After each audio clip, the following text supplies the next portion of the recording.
Well, here is my first mandala table. It's a mandala drawn by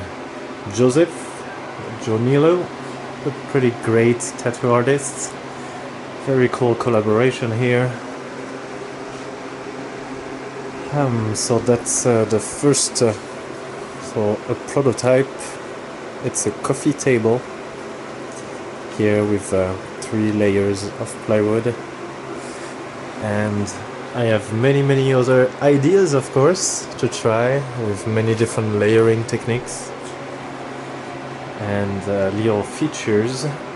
So I'm quite excited to see that coming to life. It's next on a gluing table, which I'm gonna be doing there, just so that we don't mess up with the CNC.